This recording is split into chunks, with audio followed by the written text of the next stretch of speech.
Wa anta taj'alul hasna idza syi'ta sahla. Sementara yang susah-susah itu senggarai ati sempit, sumpek, ngeluh, kepikiran, kalau Allah mau, Allah jadikan mudah. Bisa apa enggak? Lawang Gusti Allah itu ilmunya kun, enggak ada yang susah. La uqsimu bihadzal balad. Kata Allah, aku bersumpah dengan negeri ini. Maksudnya negeri apa? Mekah Al-Mukarramah. Ini sumpah dari Allah adalah sesuatu yang berat, plus yang Allah jadikan untuk sumpahnya tanah suci yang oleh Allah dimuliakan. Baik hadirin sekalian, tema kita membuka pintu kemudahan hidup dengan takwa.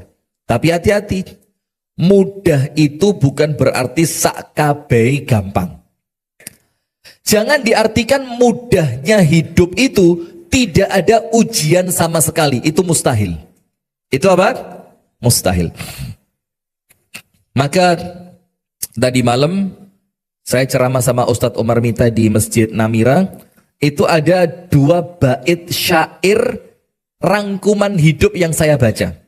Jadi cuma 2 bait, tapi inilah rangkumannya wong urip rangkuman orang hidup di dunia. Begini. Thamaniyatun tajri 'alan nasi kullihimu. Ada 8 perkara yang pasti dilewati oleh manusia dalam hidup dunia ini, Pak, pasti. Wala budda lil insani yalqa thamaniyah. Dan wajib hukumnya setiap 8 perkara ini akan kita jalani dalam hidup kita. Nomor 1, yusrun wa usrun. Kesulitan dan kemudahan, itu pasti. Ono gampange, ono angele. Tidak ada ceritanya orang di dunia angel terus, tidak ada. Begitupun sebaliknya, tidak ada orang hidup di dunia gampang terus, juga tidak ada. Maka ada gampangnya, ada susahnya. Maka dinikmati saja. Yang kedua, yang ketiga dan keempat, wa huznun wa sururun. Kadang-kadang susah, sedih, kadang-kadang bahagia. Sama, tidak ada orang itu hidupnya sedih terus, gak usah gaya tok raine. Nangis bentino, enten Bu? Nggak ada. Mesti ada apanya? Ada bahagianya. Ada bahagia, ada susah. Kemudian wajtima'un wa furqatun. Kadang-kadang kumpul, kadang-kadang pisah. Itulah dunia ini, Pak. Panjenengan kumpul dengan orang tua, alhamdulillah seneng atine bunga. Tapi ada waktunya perpisahan. Nggih napa nggih? Nggih, nanti di akhirat enggak ada pisah, enggak ada di akhirat nanti. Insya Allah semuanya masuk surga. Amin. Kemudian yang ke-7 dan ke-8, wasuqmun wa afiyah. Ada kalanya kita sakit, ada kalanya kita sehat. Tidak ada orang itu sehat terus gak enek. Uang loro terus yo gak enek. Pasti ada sehatnya, ada sakitnya. Itulah hakikat kehidupan dunia, 8 rumus ini. Nah, tapi kemudian kita juga perlu tahu, Allah Subhanahu wa ta'ala sampai bersumpah dalam surah apa? Al-Balad. Dalam surat apa? Al-Balad. Tujuannya apa saya awali dengan ini? Agar panjenengan tidak terlalu tinggi ekspektasi tentang dunia. Ekspektasi itu apa? Ngerti pora wong Jombang? Alah wis, bukan harapan, ekspektasi itu. Saya juga ngerti juga ya Pak nih. Gak, maksudnya kalau secara kalimat ya tahu, tapi menerjemahkannya itu loh. Angan-angan, misalkan gini. Saya diundang di Al-Amin. Harapan saya amplopnya 50 juta. Itu namanya ekspektasi saya, harapan saya. Iya, harapan betul ya. Betul panjenengan ternyata. Ya pinter jane. Lah kok amplopnya pas dibuka 50.000. Kalau awalnya ekspektasinya terlalu tinggi, lah kok realitanya terlalu rendah, kecewa apa enggak? Nah, maka itulah harapan kita. Jangan tinggi harapan ekspektasi tentang dunia. Nanti panjenengan bakal kecewa. Dunia ini dilakoni lah Pak. Wong dunia itu digendong bareng-bareng. Nah, maka sampai Allah Ta'ala itu berfirman begini. Untuk Raudhah, ini contoh tok loh ya, 50 juta tadi panjenengan. Saya demi Allah Pak, gak tahu narif Pak. Panjenengan sukani pinten, alhamdulillah. Gak disukani, yo kok era kok era, masya Allah. Sudah, wes pokok gak usah khawatir. Jangan, kok 50 juta tenan. Alhamdulillah Pak. Nggak, pokok panjenengan ngundang saya dimanapun, gak usah bingung. Saya gak pernah mikir amplop. Yang mikir panitianya. Enggak, yang mikir panitianya. Astagfirullahaladzim. Serius. Jangan guyang-guyu, serius. Sudah. Allah sampai bersumpah dalam surat apa? Al-Balad. Bersumpahnya untuk apa? Lihat, kita baca pelan-pelan. A'udzubillahi minasyaitonirrajim. Bismillahirrahmanirrahim. La uqsimu bihadzal balad. Kata Allah, aku bersumpah dengan negeri ini. Maksudnya negeri apa? Mekah Al-Mukarramah. Ini sumpah dari Allah adalah sesuatu yang berat, plus yang Allah jadikan untuk sumpahnya tanah suci yang oleh Allah dimuliakan. Bagus apa enggak ini? Bagus. Ini semakin berat semakin top. Maka ibu-ibu ojo gampang ngalem. Mas, alah mulai. Nggak usah. Bapak-bapak juga gitu. Aku loro wis seminggu anakku renek sing teko, ra usah ngalem. Ndonga, doa ya. Karena boleh jadi itu hasil perbuatan kita di zaman kita muda dulu. Maka muhasabah. La uqsimu bihadzal balad wa anta hillum bihadzal balad. Dan engkau wahai Muhammad tinggal di kota yang suci ini. Wa walidi wa ma walad. Dan Allah bersumpah demi orang tua dan demi anaknya. Terus berikutnya apa? Laqad khalaqanal insana fi kabad. Sungguh kata Allah, Allah bersumpah dengan 3. Dengan kota Mekah, dengan Nabi Muhammad yang tinggal di kota Mekah, dan dengan bapak serta anaknya. Dengan 3 sumpah ini Allah hanya ingin menegaskan satu perkara. Apa itu? Laqad khalaqnal insana fi kabad. Dan kalimatnya laqad. La itu penegasan. Sungguh-sungguh. Qad itu penegasan, telah terjadi. Khalaqna kalimatnya fi'il madhi, wis kadung tak ciptakni, enggak bisa dirubah. Al-insana, manusia itu fi kabad, dalam keadaan susah payah. Maka ndak enek Pak, orang enak tok sawang sinawang, ndak ada menungso enak tok itu. Panjenengan lek tak ceritani yo wakeh ceritani, dan saya cerita ini jane yo sungkan karena sing tak critakne kanca dhewe. Diwasne kok njopo sugih mentereng omahe. Nah, bahasa Jawa maneh, Masya Allah. Ya Allah. Sudah, balik. Bahasa Inggris lagi, Indonesia lagi. Kaya raya. Kalau bahasanya orang sekarang tajir sampai melintir, sugih Pak. Mobilnya, sampai kita mengira dia punya showroom, padahal mobil pribadi. Kemudian bisnisnya, Masya Allah, jalan semua. Sampai digoleki angel, melaku terus. Tahu, jalan semua. Bisnisnya apa? Lancar semua. Tapi subhanallah, secara kesehatan, penyakitnya ternyata tidak ringan.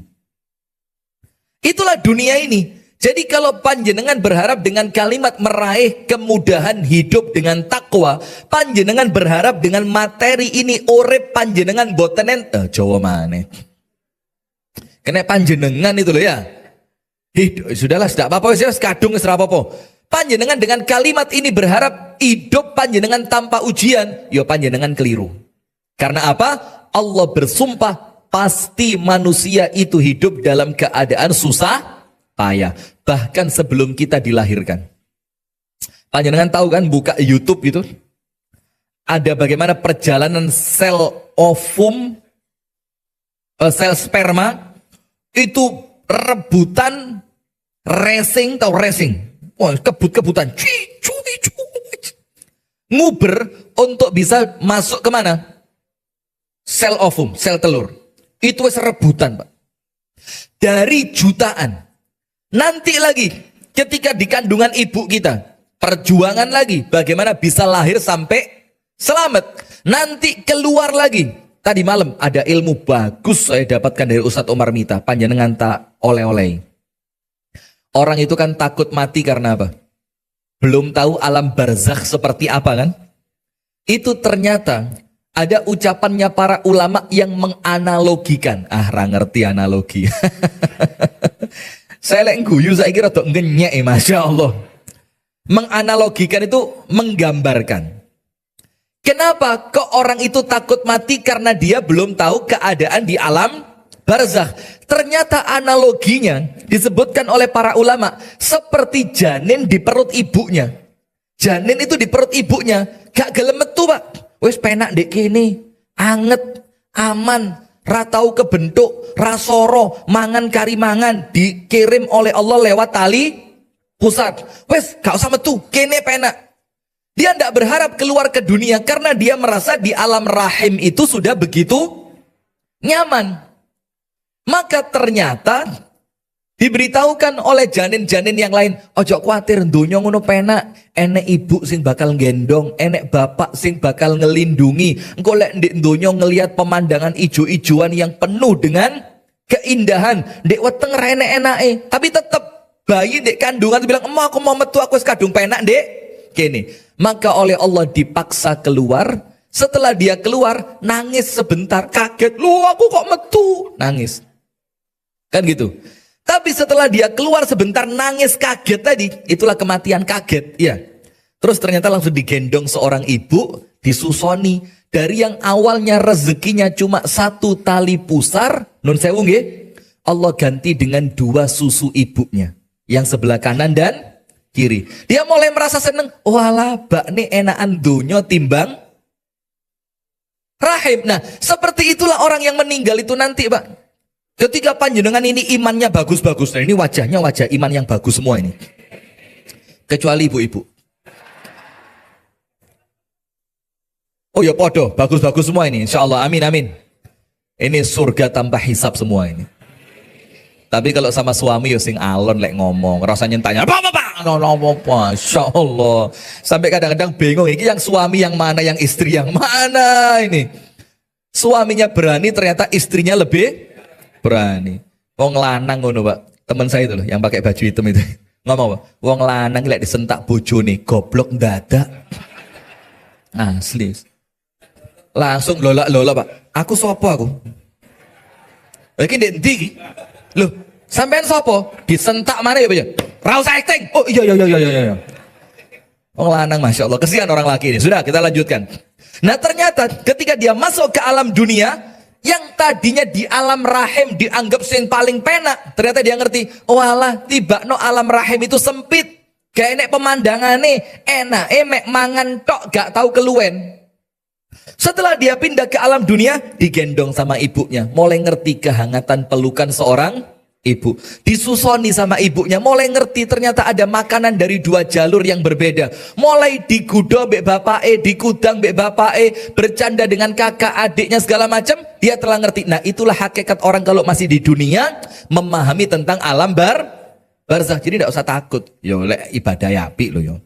Lek ibadah ya lek yo jelas diduduki malaikat. Awas. Sikat biyen lapo bojomu njaluk kopi mbok sentak. Kopi. Duduk malaikat. Awas. Terus lagi, biyen lapo tuku sayur nek ngarep omah bakul melijo jilbabmu gak rapi, tutuk maneh tawar. Terus ditanya lagi sama Allah, biyen lapo ngakune pengajian lah kok nih arisan, tutuk maneh tawar. Ini bapak apa ibu? Masya Allah. Sabar nggih Bu? Bu sabar nggih? Insya Allah ibu-ibu Jombang ini semuanya masuk surga tanpa hisab, cepat dan tidak lambat. Loh, kenapa aminnya kalau langsung hilang? Panjenengan kersa cepat apa lambat? Cepet diundang mati, jelas itu. Sudah, wes. Kita lanjutkan. Nah, maka dengan itu jamaah sekalian, namanya orang di dunia ini tidak mungkin tanpa ujian. Allah mengatakan laqad khalaqnal insana fi kabad. Mulai sel sperma susah, kemudian dilahirkan susah, lahir yo nangis, nanti kecil yo kadang-kadang loro dhisik, ada anak kecil itu lahirnya kuning dulu badannya, nggih napa nggih? Macam-macam, itulah hakikat dunia. Nah, tapi kemudian takwa yang Allah tuntunkan kepada kita, takwa yang Nabi Muhammad ajarkan kepada kita, menjadikan semua beratnya ujian insya Allah terasa ringan. Ayatnya panjenengan sampun apal sedoyo, tapi yang saya bahas bukan itu nanti. Panjenengan mangke wangsul, panjenengan buka surah At-Tolak. Surat napa? At-Tolak. Ustadz, ilmunya manfaat, bahasa Jawanya dikurangi. Nggih. Loh kok nggih, Pak, enggak Jawa ya? Iya Bu, siap. Sudah, begini. Allah berfirman dalam surah At-Talaq, di sana ada berbagai manfaat, faidah, fadilah dari orang yang bertakwa. Nomor satu, wa may yattaqillaha yaj'al lahu makhraja. Yakin napa mboten? Yakinnya panjenengan itulah iman. Maka yakin itu yang menjadikan janji Allah itu datang kepada panjenengan. Tapi kalau panjenengan dari awal mboten yakin, opo yo, sudah tidak akan datang. Karena yakin itu untuk kita bukan sekedar yakin, tapi keimanan kita pada janji Allah Subhanahu wa ta'ala.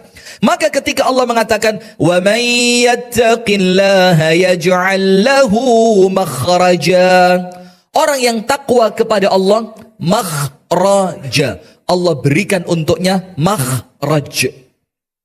Makhraj itu apa? Jalan keluar. Jalan keluar artinya apa? Anda dalam kehidupan, saya dalam kehidupan akan sesekali memasuki ternyata ada jalan buntu. Salah pilih, salah mengambil keputusan, salah di dalam mengambil jalan, salah di dalam arah dan tujuan. Ternyata apa? Orang yang salah ini adalah orang yang takwanya kuat kepada Allah. Nanti kita jelaskan takwa menurut para ulama itu seperti apa. Ketika ternyata yang salah ini orang yang bertakwa, karena tidak mungkin tidak dibilang bertakwa kalau tidak pernah salah, ya malah keliru. Manusia mana yang tidak pernah punya salah? Tapi orang bertakwa itu tidak mustahil mereka bersalah. Ketika mereka salah memilih jalan, ternyata jalannya buntu. Ini keimanan, Mbak. Ojo panik. Yaj'al lahu makhraja. Langsung, ya Allah, kulo nagih janji panjenengan Gusti Allah. Tapi hati-hati, jangan berani-berani nagih janjine Gusti Allah kalau panjenengan sering belenjani Gusti Allah. Apa belenjani Gusti Allah itu? Wancine sholat ditinggal, karepkum turu lah kok malah mancing. Masya Allah, panjenengan kok nampaknya mancing saya juga ini ya. Masya Allah. Ya boleh. Sampun mireng adzan, Allahu Akbar, Allahu Akbar. Yo ngerti, iki wancine sholat. Tapi cing,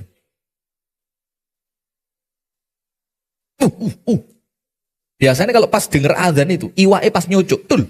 Masya Allah. Terus katanya ninggal, itu mali janes mulai putus asa ini. Wong mancing mulai sak jam, rong jam renek sing nyucuk belas sih. Lah kok pas ini adzan, tul. Atau yang lain mancing, sudah denger adzan, lah kok tokone pas enek sing tuku. Panjenengan kalau perlu bukti, saya kalau di Jombang enggak tahu Pak, tapi yakin ada insya Allah. Kalau panjenengan ke Malang, ke Embong Arab, Jalan Syarif Al-Qadri, kemudian depannya warung sate Bang Saleh dan sekitarnya, itu umum di daerah itu azan beduk tutup. Orang yang sedang antri diberitahu apa? Ini kejadian sama saya disuruh Umi saya belikan botol buat tempat jualan madu, botol geng ngadai madu. Sudah, padahal dia kenal saya ini siapa dan saya kenal yang jualan siapa. Yo gak enek anu ya Pak, ndak ada toleransi. Ustadz, adzan ya. Kalau antum mau nanti setelah adzan. Kalau enggak antum ke toko sebelah enggak apa-apa. Itu enggak tutup toko sebelah. Kini mikir Pak, loh kini Ustadz ya. Kalau saya pindah toko sebelah ceramah kuntek iki. Asli entek ini ya. Nah sudah. Dan subhanallah Pak. Yo kalau kita yakin tentang firman Allah, rezekinya gak mungkin kalong gara-gara ditinggal Itu loh takwa itu. Wani pora. Pak, anak sampean peluang PNS. Tapi uang muka ini. Gak cilik loh Pak, selawi. Pripun maju mundur. Dilematis. Maju mundur. Ayo maju mundur Bu. Kadang-kadang bapak wis mundur. Rasa haram. Ibu ora apa-apa Pak, saiki lek rang ini ra dadi. Wis ta lah Pak, iki masa depannya anakmu Pak. Ojo kaku-kaku. Ngaji oleh pas di masjid Raudhah ae. Lek pas ngene iki ya sing umume wong. Ayo. Ayo ini mana ini? Maju mundur. Lah ini loh Pak, itu loh takwa itu. Ketika panjenengan dihadapkan pada pilihan berat antara keinginan diri dan keinginan Allah, lah kok panjenengan saged milih nopo ingkang diremeni Gusti Allah, itulah orang bertakwa. Mantep boten? Ya ceramah itu asli ini yang bumbuan. Nah itu loh Pak takwa itu Pak. Contoh yang lain. Nun sewu nggih. Saya tadi malam pulang dari Namira itu sekitar jam 1:30 lah. Sudah. Jangankan ngomong tahajud, Allah pret, serasa gaya tahajud. Krungu adzan subuh, Allahu Akbar. Meripat iki. Ya Allah. Mulai mikir Pak, Allah Maha tahu. Gusti Allah ngono beneh. Allah tahu kalau saya capek, dan saya capeknya bukan gara-gara lari pagi di Jombang. Saya tadi berangkat sini banyak ibu-ibu lari pagi, masya Allah. Pemandangan ya antara indah dan ya apa kok selamat saya mobilnya atau endek mang. Coba mobil tinggi gitu malah jelas, masya Allah. Nah sudah, ini jangankan ngomong sholat tahajud Pak, adzan subuh budal nang masjid, kalau bukan karena takwa ndak budal itu. Nggih napa nggih? Maka panjenengan yang istiqomah subuhan ke masjid mboten usah gaya tok.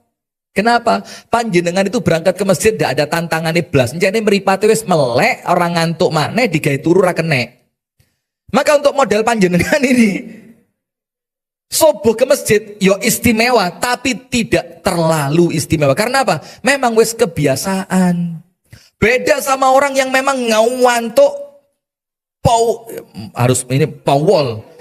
Ngantuk pawol. Tapi tetap iso ngoyo, tetap berangkat. Ini loh Pak. Wa may yattaqillaha yaj'al lahu makhraja. Ketika panjenengan tidak pernah mengkhianati Allah, mustahil Allah itu khianat. Tidak ada ceritanya. Nah tapi Pak, proses takwa itu difahami nggih? Bukan sehari 2 hari. Nggih napa nggih? Takwa itu proses untuk istiqomah, tetap taat, tetap manut, tetap setia apapun yang terjadi dalam keadaan seperti apapun. Nah termasuk ketika kena polisi pinggir jalan, mikir sidang titip, sidang titip, sidang nyantri nih suwi. Durung maneng golek pengadilan yo adoh teko omah. Durung maneng golek panggilan sidang pas enek jadwal ceramah. Allah Maha tahu. Pak polisi, titip. Ini jangan direkam loh ini. Ini jangan di live ini. Live ini, telu mana sih ciloro telu, masya Allah. Nah, itulah maka takwa itu Pak, jangan dikira tidak ada ujian. Sudah, wa may yattaqillaha yaj'al lahu makhraja. Panjenengan punya masalah apapun, Allah yang memberi jalan keluar. Yang kedua, wa yarzuquhu min haitsu la yahtasib. Rezekinya panjenengan itu akan Allah beri dari tempat yang panjenengan tidak pernah menyangka dan menduga. Maka ayat ini Pak, tidak masuk gaji bulanan, tidak masuk. Tidak masuk. Karena gaji bulanan itu sudah panjenengan prediksi. Oh iya rek, tanggal papat wayahe gajian. Iki si amplope ra mungkin lebih tuh kok 3,5 juta iki. Wong benulan ya sampai 3 juta. Itu tidak masuk. Kalimat min haitsu la yahtasib itu artinya apa? Sesuatu yang panjenengan gak tahu kepikiran blas. Lah kok kena? Dan itulah Pak hiburannya orang bertakwa itu Pak. Rezekinya ngageti, tapi kaget seneng. Kaget seneng. Nah, ditafsirkan oleh sebagian ulama, saya dengar dari Ustadz Jalaluddin di Malang, hafizahullah ta'ala, kalimat wa may yattaqillaha yaj'al lahu makhraja. Selesai. Wa yarzuqhu min haitsu la yahtasib. Dikai rezeki sing gak tahu disangka dan diduga. Apa kata Ustadz Jalal? Dalam kitab tafsir beliau mengatakan, artinya wong takwa gak mungkin nganggur. Cek. Ada rezeki moro-moro rutuh tekok langit, kerutuan emas, astagfirullah, emas, ada? Ra mungkin, tidak mungkin. Terus bagaimana kalimat min haitsu la yahtasib? Allah akan menempatkan panjenengan, Allah akan mendekatkan panjenengan, Allah akan memberikan kepada panjenengan potensi, di mana potensi, kedekatan dan kemampuan serta penempatan dari Allah itu yang menjadikan Anda gak tahu kekurangan rezeki. Itu untuk siapa? Untuk orang yang takwa. Loncat beberapa ayat berikutnya. Wa may yattaqillaha yaj'al lahu min amrihi yusra. Yusra. Mana? Sebelah mana Yusra? Ke sana ya? Yusra. Iklan ini masuk 10% jane. Nanti Raudhah silakan Pak datang ke Yusra bilang setelah kami iklankan penjualan naik, tolong masjid dikasih saham 10%. Setuju mboten? Panjenengan setuju, yang punya enggak setuju? Sudah. Maka orang-orang yang bertakwa kepada Allah yaj'al lahu min amrihi yusra, ngurus opo ae urusane kalian Gusti Allah digampang nih. Maka ada satu doa. Biasa doa ini kan dipakai kalau mau ujian. Allahumma la sahla illa ma ja'altahu sahla wa anta taj'alul hazna idza syi'ta sahla. Ya Allah, tidak ada yang mudah ya Allah, kecuali apa yang panjenengan kerso jadi mudah. Wa anta taj'alul hasna idza syi'ta sahla. Sementara yang susah-susah itu, senggarai ati sempit, sumpek, ngeluh, kepikiran, kalau Allah mau, Allah jadikan mudah. Bisa apa enggak? Lawang Gusti Allah itu ilmunya kun, enggak ada yang susah buat Allah. Susah itu kan manusia. Nggih. Susah itu siapa? Manusia. Kalau panjenengan dekengan pusat, kata Gus Ikdam, tapi pusatnya ini langsung pusat tenanan lah iki, bukan pusat kekancan kalian bahlil, bukan.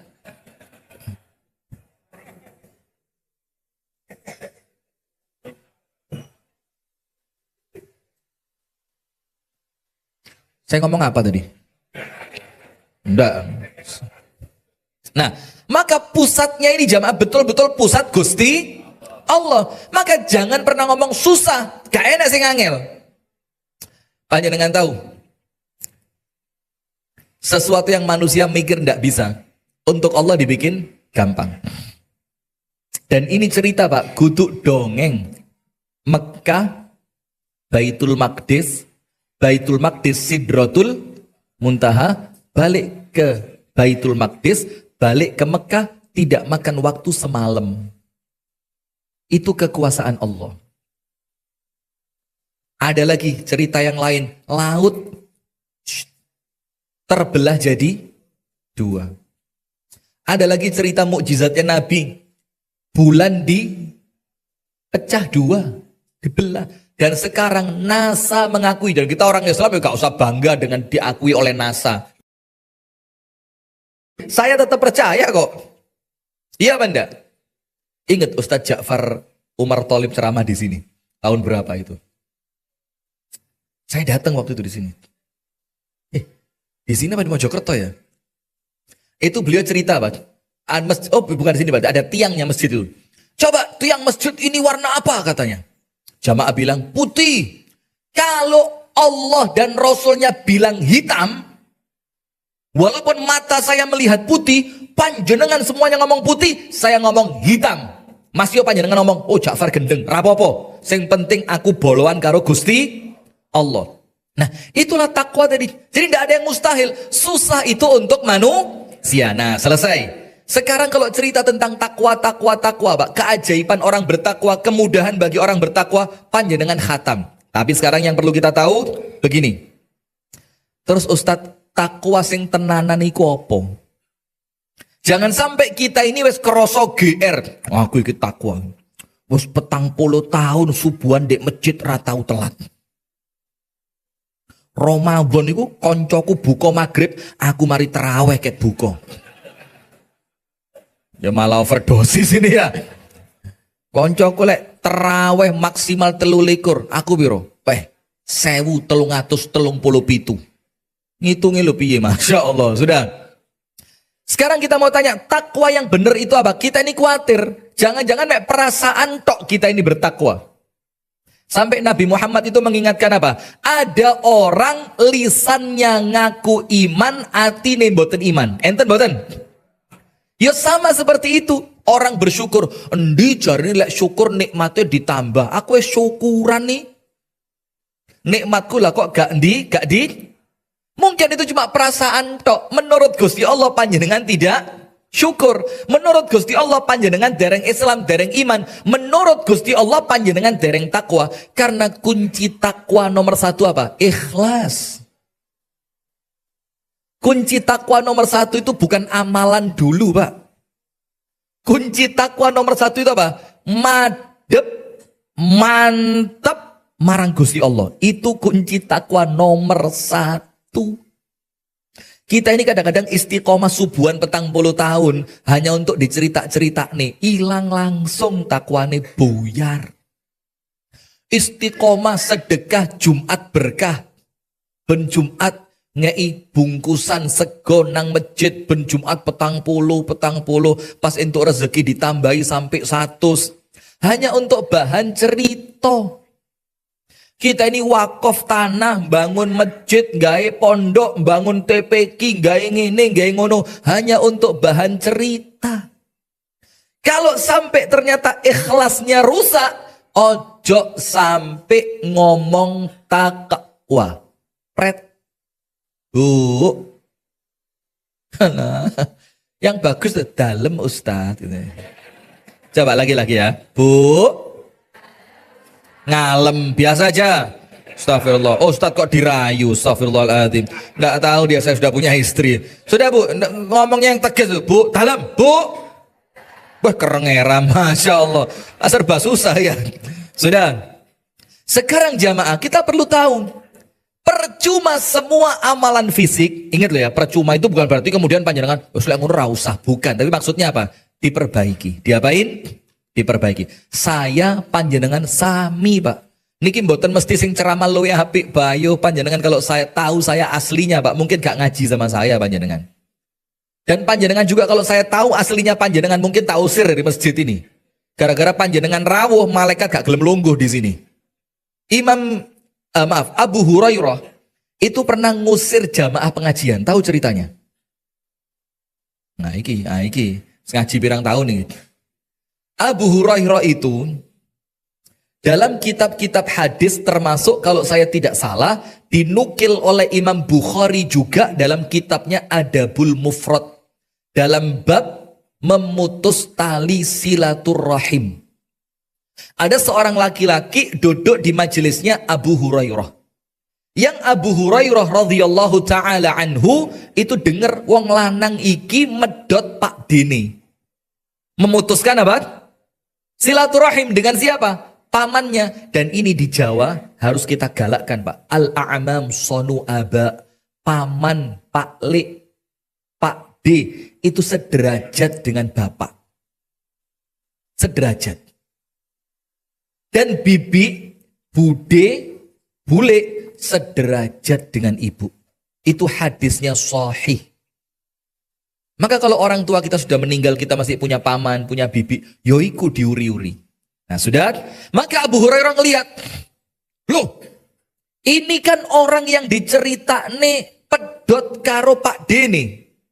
Lah kok dia duduk di majelis saya? Apa kata Abu Hurairah? Saya tidak mau majelis hadis ini Allah cegah dari rahmatnya Allah gara-gara kehadiran pemutus tali silaturahim. Apa yang terjadi? Sama Abu Hurairah dikasih dua pilihan, sil awit truk. Sambungan Pak Demu atau tinggalkan majelis ini. Dan pemuda itu milih ninggal. Kata Abu Hurairah apa? Karuan wong siji ngalih tapi rahmati Allah datang dibanding belani wong siji tapi rahmatnya Allah terputus dari kita. Nggih napa nggih? Nah, maka sama saya panjenengan sami mawon, Pak. Maka panjenengan sama tidak usah terlalu tinggi ekspektasi terhadap para ustadz, mubalik dan yang lain. Menungso podo kados panjenengan sedaya niki. Cuma mungkin kita punya kesempatan berbicara. Sudah. Sekarang jamaah sekalian, nomor satu dalam takwa itu apa? Ikhlas. Tak cerita nih. Ustadz, kenapa takwa itu nomor satu adalah ikhlas? Panjenengan sholat, puasa, zakat, haji, sodakoh, moco Quran, nyambung tali, silaturahim. Semua itu baik apa tidak? Baik. Kalau kehilangan ikhlas, apa yang terjadi? Apa yang terjadi? Nabi Muhammad mengatakan fa innallaha la yaqbalu minal amali illa ma kana khalisan lahu wa btughiya bihi wajhu. Allah boten kerso. Allah tidak mau menerima amal kecuali yang murni karena Allah dan dicari dengan amal itu wajahnya Allah. Berarti kalau masih mencari pandangan manusia, saya ini wabot Pak uripku Pak. Curhat. Abotnya karena apa? Saya ini setiap gerak-gerik saya di video sama beliau ini. Di video. Dan itu natural. Saya ini orangnya alhamdulillah. Mudah-mudahan sama Allah diterima kebaikannya. Amin. Saya ini orangnya gerap ya. Ketemu siapapun saya itu seneng. Ketemu wong tuwek, wong nom. Ayo pemane. Nah Masya Allah. Medeni ini gitu. Astagfirullah. Keperucutin sama medeni. Ketemu teman di pinggir jalan, ketemu orang di restoran, saya seneng ketemu orang. Maka itu bukan dibuat-buat. Tapi ketika saya ngecek Instagram, ngecek TikTok, ngecek YouTube, Facebook, ketika ngecek itu, lah kok yang komen banyak, like-nya banyak, rusak hatiku, Pak. Rusak hati. Dan kalau sudah rusak, khawatirnya apa? Ikhlasnya hilang. Kalau ikhlasnya hilang, gak dibiji belas. Ngerti gak dibiji? Tidak dinilai sama sekali oleh Allah. Jadi sami-sami Pak. Nah sekarang kita lihat. Ustadz, apa yang antum maksud takwa itu nomor satu apa? Ikhlas. Ikhlas ngelakoni urip. Ikhlas dengan pilihannya Gusti Allah. Ikhlas dengan apa yang Allah tetapkan di dalam aturannya Allah. Kudu ngene, kudu ngono Bu. Ndamel jilbab. Terpaksa napa mboten? Lek mboten pahalane malah titik. Wong boten no.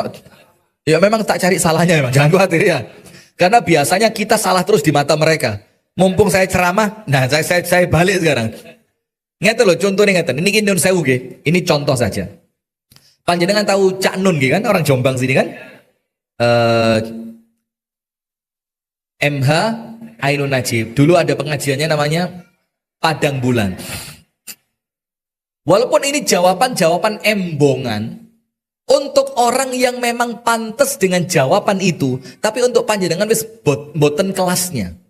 Tapi saya masuk dengan jawaban ini untuk apa? Menyentuh hati orang yang masih perlu dilunakkan. Enten boten yang seperti itu? Ada Pak.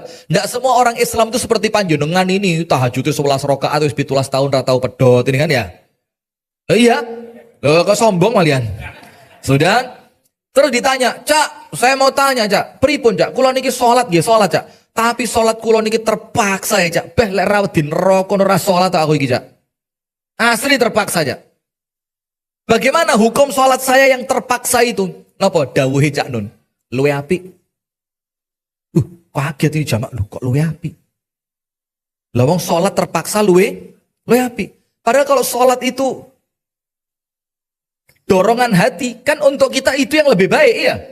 Malah sholat itu malah dinteni seperti kanjeng Nabi mengatakan wa ju'ilat qurratu aini fis shalah. Allah menjadikan penyejuk mataku ini adalah sholat. Sampai Bilal itu kalau Bilal datang, teng teng teng teng teng, Nabi Muhammad seneng. Ah, iki waya adzan iki. Maka Nabi Muhammad tanya, Bilal, sudah waktunya adzan? Kalau sudah, Rasulullah bilang apa? Arihna biha, bikinlah kami istirahat dengan itu Nabi. Tapi penanya ini, pripun cak lah, kalau niki sholat terpaksa aja. Kata Cak Nun apa? Oh luwe api. Sampean gak seneng sholat, tapi sampean tetap sholat karena panjenengan tahu Gusti Allah seneng orang yang sholat. Ngerti tidak? Jadi masih panjenengan gak seneng, panjenengan tetap sholat karena panjenengan tahu Allah seneng orang yang sholat. Kemudian beliau ngasih contoh. Contoh nih, aku kira seneng sate misalkan.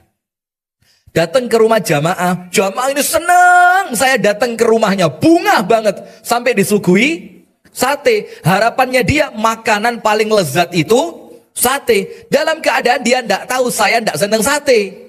Terus dalam keadaan saya tidak seneng sate, hanya untuk ngeregani tuan rumah cek atine seneng, atine bunga. Saya bilang, "Loh panjenengan kok tahu saya ini senengan kulo sate?" Terus terpaksa dipuangan hanya untuk nyeneng nih wong iku. Api apa ndak, Pak? Bagus. Nah, tapi walaupun ya 100% bener ya ndak, ya ndak. Tapi untuk orang-orang yang masih pada level itu, ya ndak masalah dikasih yang semacam itu biar dia tetap semangat sholat. Nah, sekarang lihat. Ikhlas. Semua. Sholat, zakat, puasa, haji, ngaji, silaturahim, sedekah, semuanya. Kalau kehilangan ikhlas sama Allah tidak diterima.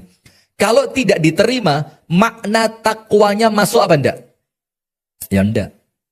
Kalau makna takwanya tidak masuk, berarti kita kepingin dijadikan orang bertakwa dengan amalan tadi, ikhlase ditoto. Sampai para ulama salaf, tidak cuma satu, Pak. Banyak. Akeh. Ngomong apa? Majahadtu nafsi mujahadataha alal ikhlas. Saya ini tidak pernah melawan diri sendiri sing luweh abot dibandingkan ketika saya melawan diri untuk ikhlas. Jadi tidak ada perlawanan untuk diri sendiri, Pak, yang lebih berat dibanding panjenengan latihan ikhlas. Masya Allah, ikhlas ini ilmu paling abot. Orang kalau sudah ikhlas, Pak, menungso itu gak didelok blas. Orang kalau sudah ikhlas, Pak, ajek. Orang kalau sudah ikhlas, Bu, pertolongannya Allah turun. Orang kalau sudah ikhlas, hatinya bersih. Tidak ada orang ikhlas hasad, itu tidak ada. Tidak ada orang ikhlas mangkelan. Ngerti mangkelan? Gampang ore, gampang padu. Tidak ada. Tidak ada orang ikhlas itu ketika berdagang curang. Tidak enak. Nimbang, dilongi. Aku ikhlas kok ngelongi ini, ikhlas aku. Loh, lah kok ikhlas ngelongi ki apa? Nah, maka nomor satu ikhlas. Sekarang kita baca penjelasannya para ulama. Ikhlas itu adalah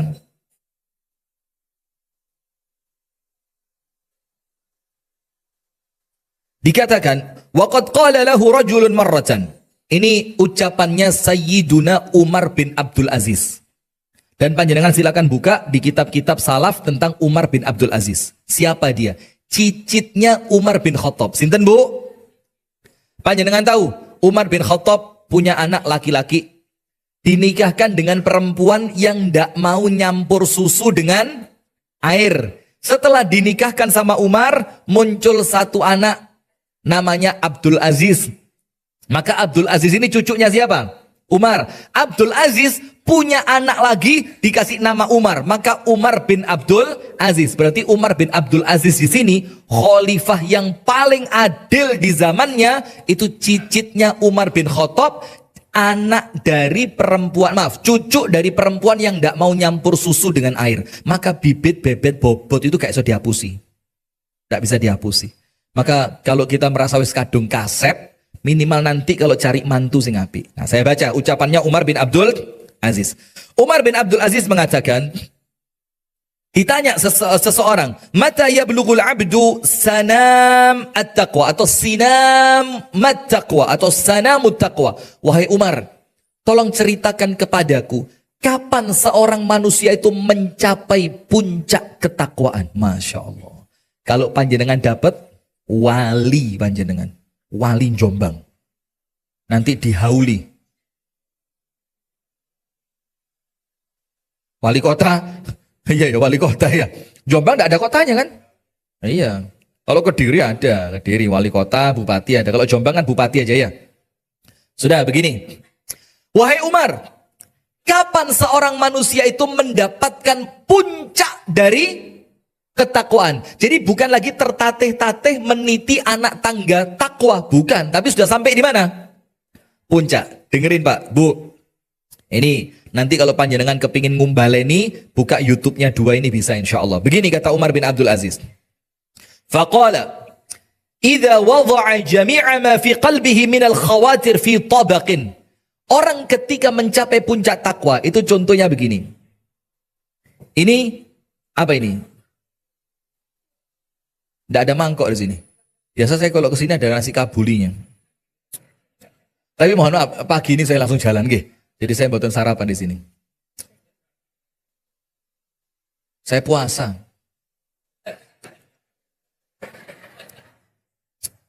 Kemarin. Sudah lanjut, astagfirullahaladzim. Hilang mana pahalanya.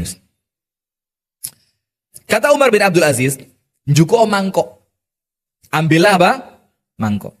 Atau kalau bahasa kita tempeh lah, wis gampang, biar contohnya penak. Njuko tempeh. Tempeh apa tampah? Tampah. Bahasa Indonesianya apa? Tungku. Oh, tempe kok tungku. Lengser. Bahasa Indonesianya apa? Nampan. Anda begitu nampan, Masya Allah. Itu tampan itu. Sudah. Ambil apa? Nampan. Terus. وَتَضَعُ كُلَّمَا فِي قَلْبِكَ مِنَ الْخَوَاتِرِ فِي طَبَقٍ. Isini hatimu. Tokne kabeh, jangan ada yang disisakan dari perasaan, pengarepe ati, niatan yang tersembunyi. Ikut tokne kabeh di nampan tadi. Setelah itu, jadi artinya begini, semua isi hati panjenengan Pak, ditokne di dalam sebuah nampan. Kemudian, wa tafa bihi fis suq wa lam yastahi min syai'in fihi. Kemudian isi nampan tadi digowo keliling nang pasar. Kenapa kok istilahnya pasar? Karena di zaman itu tempat kumpulnya manusia itu adalah pasar. Jadi bawalah isi dari nampan tadi yang itu isinya semua isi hati panjenengan dilebok nih. Benci, hasad, sombong, ujub, riak. Lebok nih kabeh. Ketika isi nampan itu kalian kelilingkan ke hadapan manusia, ternyata kalian tidak ada satupun dari isi nampan itu yang menjadikan kalian malu kepada manusia. Maksudnya apa? Atine resik. Hatinya apa? Bersih. Jadi kalau hati ini, yauma tubalas sarair, nanti hari kiamat itu Allah beritahu dengan nama hari apa? Hari di mana semua rahasia oleh Allah dibuka. Maksudnya Umar bin Abdul Aziz, lek moro-moro atimu iki mbek Gusti Allah dibuka, krek. Dan isinya oleh manusia dilihat, Anda tidak malu sedikit pun dari isi yang ada dalam hati panjenengan. Itulah orang yang mencapai puncaknya apa? Takwa. Artinya apa? Api enjobo jero.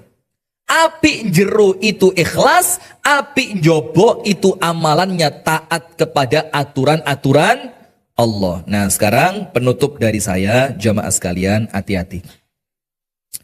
Memang takwa itu gak gampang. Karena musuhnya apa? Hawa, nafsu, ngantuk.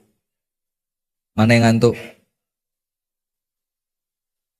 Ibu-ibu yang di atas, Bu. Masya Allah, kok dada-dada? Siapa jual dada mah? Ini. Bu, lu pala tangan dua. Sudah. Panjenengan kok di atas kenapa? Terlambat. Salah dewe. Tidak ada tempat ya, Masya Allah. Insya Allah nanti kita tingkat 27. Tanpa lift, ondo. Nanti sholatnya di lantai 27. Nanti adzan asar, sholat isya. Munggaira nutut. Sudah. Yang di atas suara saya dengar ya Bu?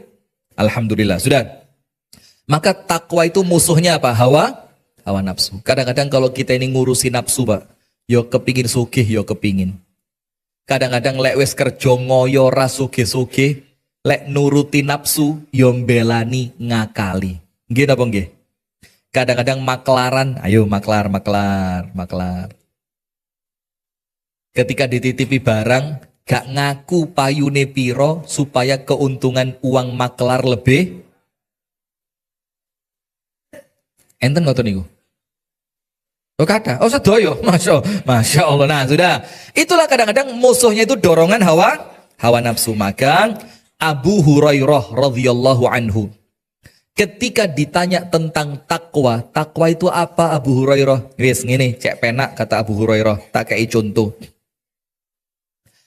Ini di depanmu, enek jalan satu-satunya. Ada apa? Jalan cuma satu. Dan kamu mau tidak mau harus lewat di jalan itu untuk sampai pada tujuanmu. Ternyata jalan itu tadi penuh dengan tumbuhan berduri. Abu Hurairah mengatakan apa? Terus bagaimana engkau melangkahkan kakimu? Para sahabat bilang, yo mesti hati-hati.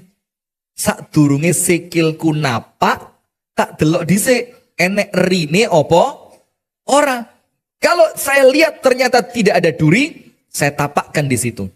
Nanti ketika saya lihat ada duri, saya hindarkan kaki saya dari situ. Itulah takwa kata Abu Hurairah. Jadi orang takwa itu Pak, wong sing uripe hati-hati. Mau ngomong, dijogo omongan nih, ojo sampai omonganku ngelarak nih hati. Bu, maafkan Bu ya, saya guyon loh Bu. Masya Allah. Nanti para ibu ngomong, berarti Ustaz Rifki gak bertakwa gitu.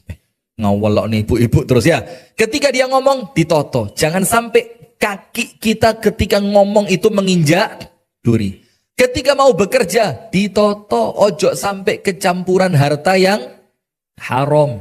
Kalau kita keluar rumah, atine ditoto. Ojo sampai duweni niat sing elek. Maka saya pernah cerita di salah satu pengajian saya begini. Kita itu Pak sekali keluar rumah, ada ndak jaminan bakal balik selamat? Ayo jawab. Kenapa Farid? Itu operator itu diputer ini, astagfirullah Farid. Ini arek Malang loh Pak. Lek ono macam-macamnya kita tinggal di sini malah bingung gak iso mulih dhewe lho. Nah, coba silakan dijawab jemaah. Kita ini kalau keluar rumah, ada jaminan bakal balik selamat? Nggak ada. Maka saya mesti punya 3 nasihat. Ya ini termasuk supaya hati-hati tadi. Nomor 1, jangan keluar rumah kecuali dengan niat yang baik. Niatono metu omah itu untuk ibadah. Sehingga kalau kejadian Allah takdirkan gak balik ke rumah, panjenengan keluar rumah dalam keadaan baik, wafatnya husnul khotimah. Yang kedua, jangan pernah keluar rumah kecuali minta maaf kepada orang rumah. Kuatir gak balik, Anda ndak punya kesempatan minta maaf. Sehingga kalaupun ternyata gak balik, aman karena panjenengan sebelumnya sudah minta maaf. Yang ketiga, tinggalkan kesan terbaik sebelum panjenengan keluar rumah. Kalaupun nanti panjenengan gak balik dengan selamat, maka yang diingat terakhir kali oleh orang rumah, kesan terbaik yang Anda tinggalkan terakhir sebelum Anda keluar rumah. Nggih napa nggih? Nah itulah maka jamaah sekalian, ayo bismillah, atine amalane ditoto. Jangan sampai setiap perbuatan kita ini keluar dari makna takwa kepada Allah Subhanahu wa ta'ala. Kalau dunia itu susah, dunia itu repot, pasti. Tapi menyikapi agar itu terasa mudah untuk dilewati, kuncinya cuma satu, yaitu manut dengan aturan Gusti Allah. Manut dengan aturan Gusti Allah, itulah yang disebut dengan takwa. Barakallahu fikum. Itulah jamaah sekalian yang dapat kami sampaikan di pagi hari ini. Alhamdulillah, pas 7 menit dari awal saya mulai. Ya, mudah-mudahan ada manfaatnya. Kurang dan lebihnya saya mohon maaf yang sebesar-besarnya. Panjenengan doain saya sehat terus ya, sehat, istiqomah, panjang umur, mudah-mudahan. Dan panjenengan juga saya doakan senantiasa sehat, istiqomah, panjang umur. Yang ibu-ibu mudah-mudahan Allah jembarne sabar panjenengan. Karena ngadepi suami itu Bu, wangel. Nggih apa nggih? Lah ngersulo. Nggak boleh ikhlas, kan dikandani dikon ikhlas. Ngadepi suami berat Bu, nggih apa nggih? Nggih. Lho astagfirullahaladzim. Lah wau sanjange ikhlas, nggih. Baik, kita tutup dengan doa kafaratul majlis. Subhanakallahumma wa bihamdika asyhadu an la ilaha illa anta astaghfiruka wa atubu ilaik. Assalamualaikum warahmatullahi wabarakatuh.